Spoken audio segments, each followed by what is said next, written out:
मेरी मामी बहुत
लाहौर जाना है।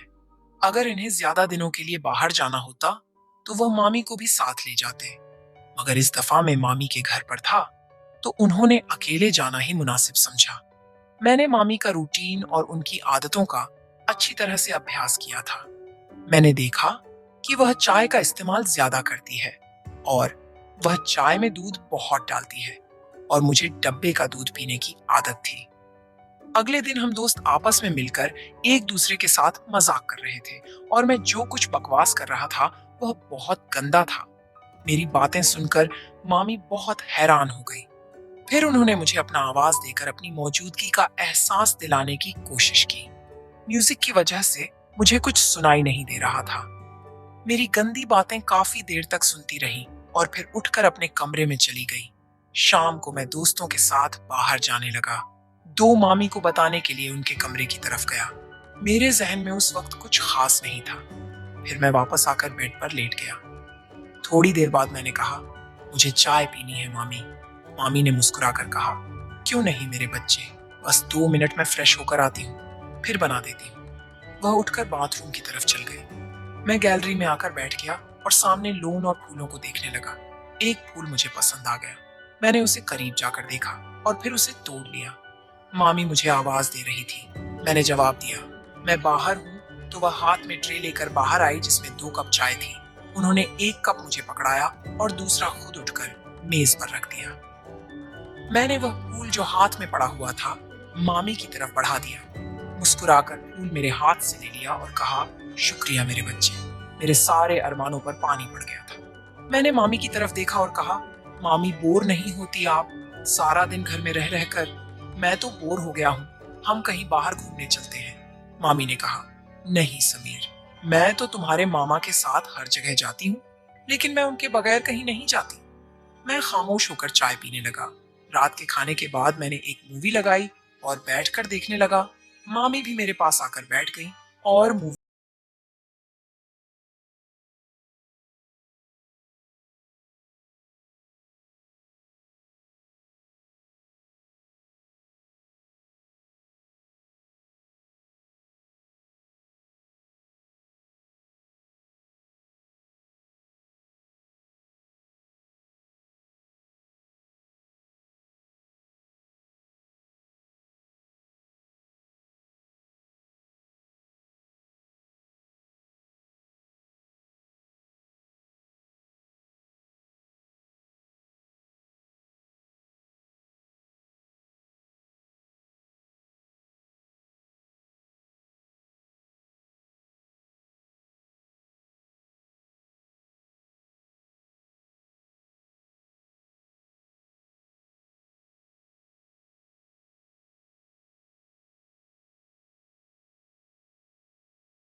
तो मैं भागने लगाया। मामी हंसते हुए मेरे पीछे भागने लगी और कहा, रुक, तुम्हें मार लगाती हूँ। मैं रुक गया और अपनी कमर पर हाथ रखकर सांस लेते हुए कहा, ठीक है। फिर वह सामने पड़ी हुई कुर्सी पर बैठ गई। मैं उनके पास गया और कहा, क्या हुआ? मामी एकदम खड़ी हो गई और मेरे दोनों कानों पर चुटकी काट ली और हंसने लगी। मैंने रोने वाली शक्ल बनाते हुए कहा, आपसे तो कोई प्यार की उम्मीद ही नहीं है, आप बहुत बेहरम हो। मामी ने हंसते हुए मुझे देखा और जहां मुझे चुटकी काटी थी और वहां प्यार करने लगी और कहा, सॉरी यार। मामी मुझसे अलग हुई और कहा, अच्छा, मैं चेंज करके आती हूँ। फिर मार्केट से वह सामान ले आना है, वह ले आते हैं। मैंने कहा, ठीक है, मैं भी चेंज कर लेता हूँ, शायद कोई लड़की मेरे जाल में फंस जाए और मेरे भी मजे हो जाए। मामी ने मुस्कुराते हुए एक थप्पड़ मेरे कमर पर लगाया और कहा, समीर, थोड़ी सी तो शर्म करो। मैंने हैरानी से कहा, किस चीज से? मामी ने कहा, अपने इस तूफानी हरकतों से। मैंने कहा, यार, जिंदगी में थोड़ा सा मजा भी होना चाहिए, वरना तो सारी उम्र आप मुझे किसी काम का नहीं छोड़ेगी। मामी को पहले तो मेरी बात समझ नहीं आई, मगर जब उनको समझ आया तो उन्होंने अपने पांव से जुत्ती उतारी और कहने लगी, थोड़ी सी तो शर्म करो समीर। मैं हंसकर अपने कमरे में चला गया। थोड़ी देर बाद मैं कैमरे से बाहर आया और सोफे पर बैठकर टीवी देखने लगा। थोड़ी देर में मामी भी बाहर आ गई। जब वह बाहर निकली तो मेरी सांस ऊपर के ऊपर और नीचे की नीचे रह गई। सफेद कलर की कमीज पर नीचे जीन्स में मामी को देखते हुए कहा, मैडम जी का क्या इरादा है? मामी ने पहले अपने आप को देखा, फिर मुझे देखते हुए हैरानी से कहा, क्यों, क्या हुआ? मैंने दिल पर हाथ रखते हुए कहा, मैडम, आपके दीवाने शहर में 1000 होंगे, मगर इतनी सुबह दुकान कौन खोलेगा? मामी को अपनी गलती का एहसास हो गया और बोली, ठीक कह रहे हो। मैंने कहा, मैडम, जब आप बाहर निकलती होगी तो लोग आपको ही देखते होंगे। मामी ने मुस्कुराते हुए कहा, समीर, थोड़ी सी शर्म कर, मैं तेरी मामी हूँ। मैंने भी सर झुकाकर कहा, ठीक है मामी। तो वह हंसने लगी और मेरे पास बैठते हुए कहा, बाज नहीं आओगे फ्लर्ट करने से? मैंने उनकी तरफ देखते हुए कहा, कौन बदकिस्मत आपसे फ्लर्ट करना चाहता है? मामी ने मुस्कुराते हुए कहा, माफ कर यार। थोड़ी देर की खामोशी के बाद मामी मेरे करीब आई और बोली, सच में तेरी कोई गर्लफ्रेंड नहीं है? मैंने उनकी तरफ देखा और कहा, कोई आप जैसी मिली नहीं, वरना उसे गर्लफ्रेंड क्या अपनी लाइफ पार्टनर बना लेता, चाहे पापा को समझाना पड़ता। मामी ने मुस्कुराते हुए कहा, मैं अच्छी लगती हूँ आपको? तो मैंने भी फिर किसी आशिक की तरह सर झुकाकर हल्का सा कहा, बहुत ज्यादा मामी। मामी ने कहा, तू बाज नहीं आएगा। मामी ने कहा, समीर, दूध ले आओ, खत्म हो गया है। मैंने सर हिलाया और मार्केट की तरफ चला गया। वापस आकर दूध के बर्तन को फ्रीजर में रखा और मामी को बताने उनके कमरे में गया। पर सामने जो मंजर था वह पागल कर देने के लिए काफी था। मामी शायद नहाकर निकली थी और यह वक्त मुझ पर कहर बरसा रहा था और मेरी हालत ऐसी हो गई थी, टांगों में जान ही ना रही। मैं पलटने ही वाला था कि मामी ने आवाज देकर पूछा, ले आए हो दूध? मेरे हलक से तो जैसे आवाज ही नहीं निकल रही थी। मैंने सर हिलाया तो मामी आहिस्ता आहिस्ता कदमों से चलती हुई मेरी तरफ आई और मेरे चेहरे के नीचे हाथ रखकर कहा, क्या हुआ समीर? मैंने चेहरा ऊपर उठाया और उनकी आंखों में देखते हुए कहा, कुछ नहीं मामी। मामी ने मेरी आंखों में देखा और कहा, समीर, सच सच बताओ, मेरा इस तरह तुम्हारे सामने आना अच्छा है क्या? मैंने सर हिलाया और दोबारा सर झुकाकर कहा, अगर आपको लग रहा है कि मैं आपकी तरफ अट्रैक्ट हो रहा हूं तो आप गलत है मामी। मामी, आपका जिस्म आपकी मोहब्बत के इजहार का जरिया है, लेकिन यही सब कुछ ठीक नहीं है। मामी ने एक लंबा सांस लिया और मुझे इस तरह देखा जैसा मैं दीवाना हूं। मैंने दोबारा सर उठाया और कहा, पर मैं यह भी नहीं चाहता कि आप थोड़ी देर के लिए मुझे अपनाएं और फिर जिंदगी भर के लिए मुझे अपने दीदार से महरूम कर दें। मामी के लिए बहुत नाजुक निर्णय था। फिर वह एक तरफ बेड पर बैठ गई और कहा, मेरे पास आओ और यहाँ बैठो। मैं आराम से चलता हुआ उनके पास बैठ गया। उन्होंने मेरा हाथ पकड़कर अपने दूसरे हाथ पर रखा और कहा, समीर, जो मिल जाए उस पर शुक्र करना चाहिए। मामी के जहन में क्या चल रहा था और उस वक्त वहां से मैदान जंग छोड़कर भाग जाने वाली बात थी। मैं सुकून से कमरे में वापस आ गया। तभी मुझे लगा कि मामी अंदर रो रही हैं। उनकी सिसकने की आवाज बाहर तक आ रही थी। मैं दरवाजे के पास गया और कहा कि आप ठीक हैं? अंदर से कोई जवाब नहीं आया, बस सिसकने की आवाज बंद हो गई। मैंने फिर पूछा, मामी, क्या बात है, आप क्यों रो रही हैं? अंदर से आवाज आई, समीर, मैं थोड़ी देर के लिए अकेली रहना चाहती हूँ, प्लीज अपने रूम में चले जाओ। मैंने कहा, ठीक है। आप ठीक तो है ना? मामी ने कहा, मैं ठीक हूँ। मुझे कुछ समझ नहीं आ रहा था कि आगे क्या करना है। मैं जल्दी से वापस आ गया। फिर कुछ देर बाद मामी भी फ्रेश होकर बाहर आई और मुझसे माफी मांगने लगी। उस दिन के बाद से मैंने मामी का बहुत ज्यादा ख्याल रखना शुरू कर दिया, क्योंकि वह बहुत ज्यादा तन्हाई का शिकार हो गई थी और मुझसे प्यार करने लगी थी। मैंने फोन करके मामू को वापस बुला लिया। मामी जवान और खूबसूरत औरत थी, इसलिए वह अपनी तन्हाई को मिटाने के लिए बहुत ज्यादा तरस गई थी। लेकिन यह शुक्र है कि हम दोनों में इस तरह का कोई भी ताल्लुक कायम नहीं हुआ।